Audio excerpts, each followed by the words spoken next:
আজকে একটি নতুন গল্প আমি পাঠ করছি। গল্পের নাম অনুভবে তুই। তার প্রথম পর্বটি আজকে আমি আপনাদেরকে শোনাবো। যদি গল্পটি ভালো লেগে থাকে তাহলে প্লিজ আমাকে লাইক, কমেন্ট অ্যান্ড শেয়ার করে উৎসাহিত করবেন। তবে শুরু করছি আজকের গল্প অনুভবে তুই। রেস্টুরেন্ট ভর্তি লোকের সামনে নেহার গালে তার হবু বর সজোরে থাপ্পড় মারল। সঙ্গে সঙ্গেই ওর ফর্সা গালে 5 আঙ্গুলের ছাপ ফুটে উঠল। নিজেকে ধাতস্থ করতে কয়েক সেকেন্ড লেগে গেল নেহার। সোজা হয়ে দাঁড়াতেই আবারও চড় পড়ল ওর ডান গালে। পরপর 2টো থাপ্পড় খেয়ে আকস্মিকতায় হতভম্ব হয়ে গেল নেহা আর তার বোনেরা। ভয়ে কাঠ হয়ে গেল ওরা।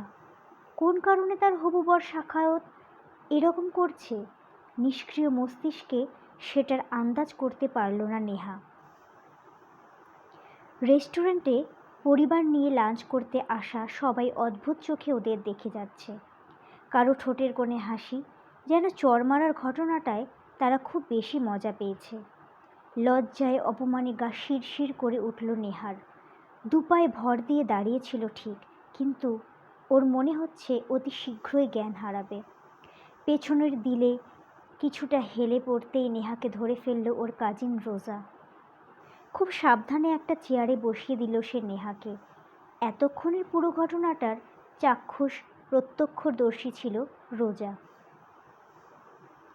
সাখাওয়াতের উগ্র ব্যবহারের কারণ খুঁজছিল সে, কিন্তু পরপর 2বার থাপ্পড় খেয়ে নেতিয়ে পড়তে দেখে নেহাকে ওর শরীরের যেন রক্ত ছলকে উঠল। কিছুতেই মেনে নিতে পারল না ব্যাপারটা। খুব একটা কথা না বললেও এই পর্যায়ে এসে ও আর চুপ থাকতে পারল না। ফিহাকে নেহার খেয়াল রাখতে বলে সে সাখাওয়াতের কাছে এসে দাঁড়ালো। ক্ষুব্ধ গলায় জিজ্ঞেস করলো, কী সমস্যা আপনার? এরকম কেন করলেন আপুর সাথে? সাখাওয়াত গরম চোখে তাকালো তার দিকে। পরক্ষণেই দৃষ্টি ঠান্ডা হয়ে এলো। ফিচেল হেসে বলল, সমস্যা একটাই, আমি তোমার বোনকে বিয়ে করতে পারবো না। রোজা চুপ করে কথাটা কর্ণগোচর করলো। তারপর গলার স্বরটা উঁচুতে এনে বলল, সেটা তো সরাসরি আপনার মা বাবাকে জানিয়ে দিলেই পারতেন। রেস্টুরেন্টে দেখে এনে সিন ক্রিয়েট করার কি দরকার ছিল? আর সিন ক্রিয়েট বলছি কেন, এটা তো অন্যায়। আপনি মহা অন্যায় করেছেন আপুর সাথে। সাখাওয়াত আগের মতোই হাসল, বলল, এটা তোমার আপুর সাথে আমার ব্যক্তিগত ব্যাপার। অধিকার? কথাটা শেষ করতে দিল না রোজা। তার আগেই রাগী স্বরে বলে উঠল, কোনো ক্রমেই এটা ব্যক্তিগত ব্যাপার হতে পারে না।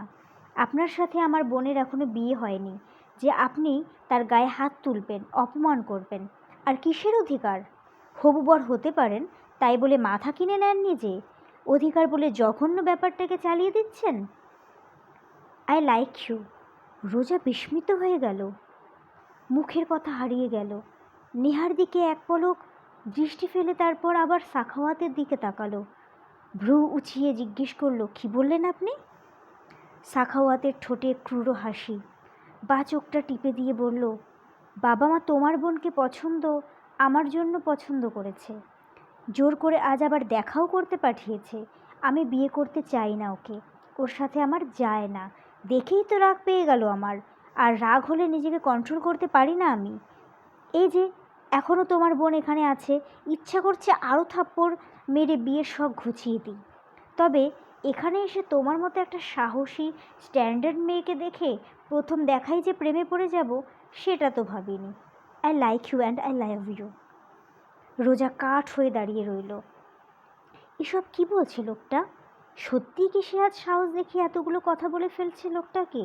ওকে চুপ করে দাঁড়িয়ে থাকতে দেখে সাখাওয়াত একটু এগিয়ে এসে ওর হাত ধরে বলল, বসো, বসে কথা বলি আমরা। রোজা এক ঝটকায় হাত ছড়িয়ে নিল।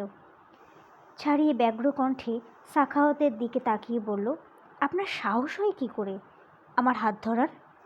এভাবে তাকাতে হয় না, বুকের ভেতর ব্যথা হয় তোমার চোখের ওই নেশায়। রোজার কান ঝা ঝা করতে লাগলো। বিষ ঢেলে দিয়েছে যেন কেউ। তীক্ষ্ণ কণ্ঠে সে বলল, আপনার মতো লো ক্লাস মেন্টালিটির একজনের সঙ্গে আপুর বিয়ে ঠিক হচ্ছিল? ভাবতেই আমার ঘৃণা হচ্ছে।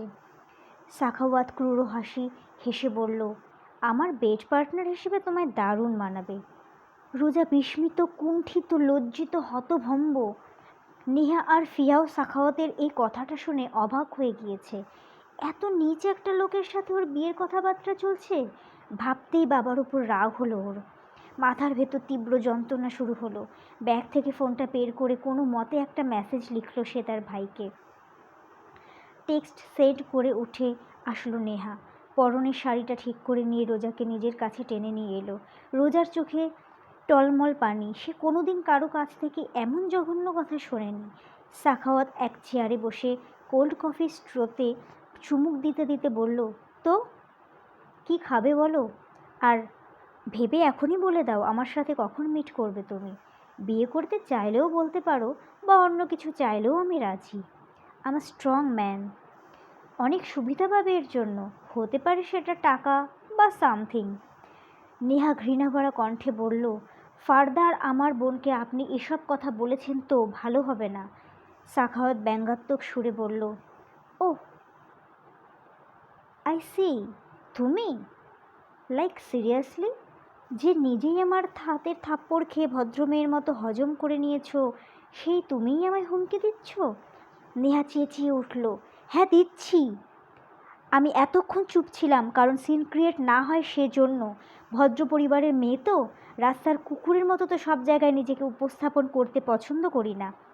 সাখাওয়াত শক্ত কণ্ঠে বলল, তুমি আমায় কুকুর বলছো? অ্যাডভান্টেজ কী চাও? তুমিও চাও নাকি?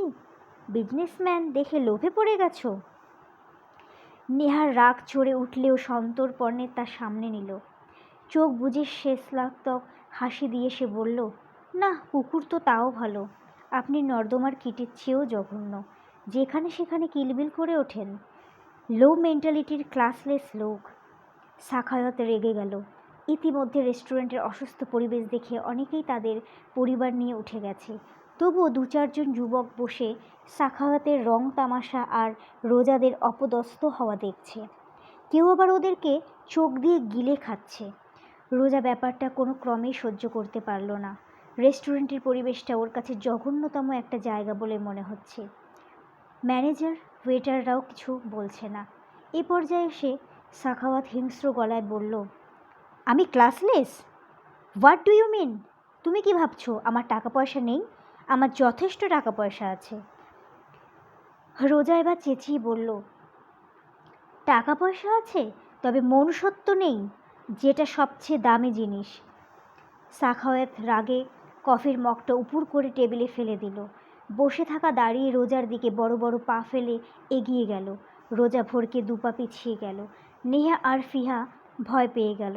সাখাওয়াত রোজার গালে নিজের গাল ঘষতে যাবে, ঠিক তখনই কে যেন পেছন থেকে সাখাওয়াতকে লাথি মারল, আর ও ছিটকে গিয়ে পড়ল রোজার পায়ের ওপর। হতভম্ব হয়ে চোখ তুলে তাকালো রোজা। সামনে দাঁড়িয়ে আছে নেহার ভাই উৎস আর তার বন্ধুদের দল। রক্তবর্ণ গাঢ় চোখে তাকালো রোজার দিকে।